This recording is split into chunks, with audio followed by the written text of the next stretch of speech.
Bye. The state convinced me he didn't act in self-defense. NPR's Greg Allen is at the courthouse in Sanford and joins us now. And Greg, that argument from the defense makes it sound so simple, right, for the jury? But is it? Well, that's right. That's the way that Mark O'Mara, the attorney for George Zimmerman, sees it. And what he's really talking about here is Florida's self-defense law. It's a very strong law that people might be familiar with, known as stand your ground. Under that law, deadly force is justified if you're in fear of your life in that kind of situation. You don't have to be injured. He made that point over and over again.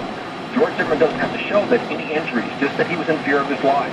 And his screams on a 911 call, O'Mara says that was Zimmerman. He says that's evidence of that. But O'Mara knows that this is an emotional case. In his closing, he asked the jury not to act out of sympathy. He knows that public opinion, much public opinion, looks at this and says that something went wrong here. At one point, he asked the jurors to not use their common sense, but go to a higher standard that's demanded in court. He said they should adhere to the facts of the case and assume that Zimmerman is innocent, unless the state can show beyond a reasonable doubt that he didn't act in self-defense. He maintains that they didn't. And he says that O'Mara says the evidence shows that Zimmerman was nothing more than a helpful neighbor and a concerned citizen when he called the police that night and reported Trayvon Martin as being suspicious. At one point, he even said that Trayvon Martin himself was doing something that was unclear what was going on there, suggesting that Trayvon Martin, for a 4-minute period, might have been plotting and lying in wait for Zimmerman.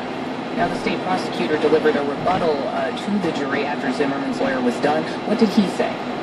Well, Assistant State Attorney John Guy delivered a much more dramatic closing argument than Zimmerman's lawyer, Mark O'Mara. Guy really worked to appeal to all the jurors' emotions.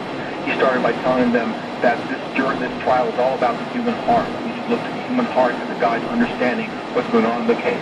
And he talked about what was in Trayvon Martin's heart. He said it was fear. He talked about what was in George Zimmerman's heart.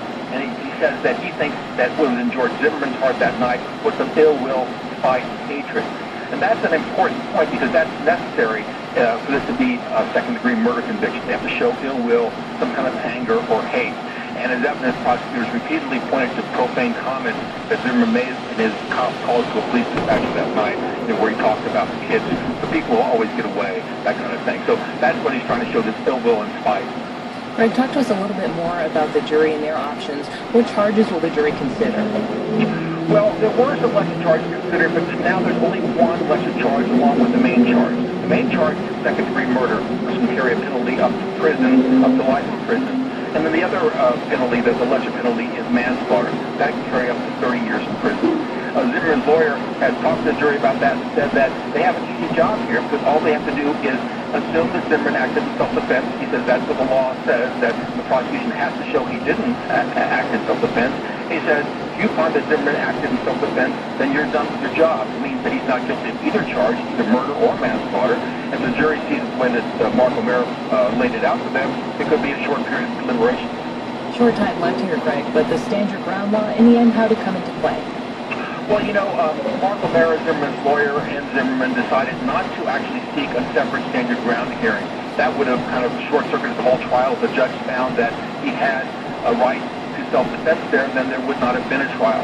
But O'Mara said all along that he thought a jury, not a judge, should decide this case, and so they decided to set that aside and go to trial with it. But it is very much a part of the trial. When they talk about self-defense all along, they're talking about Florida's strong self-defense law, which includes that stand your ground provision, and it was very clearly spelled out for jurors in the instructions that they got, that they had read to them by the judge to take to their deliberations.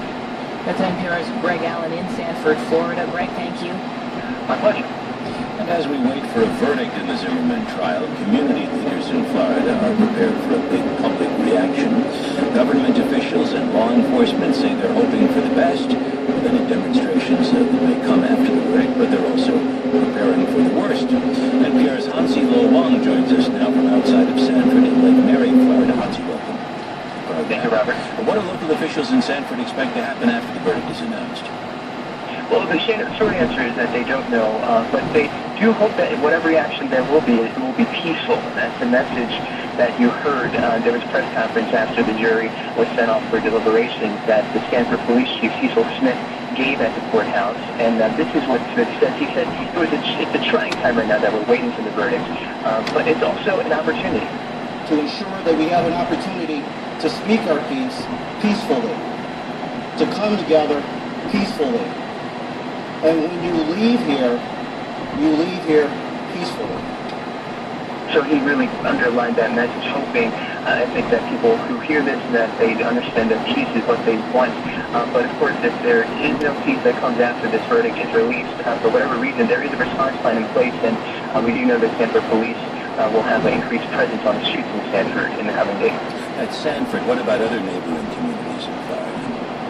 Right, I also checked in with some communities in South Florida, mainly in Miami-Dade County and also Broward County, rather. And they are also preparing because they see this as something that could possibly spread in terms of response.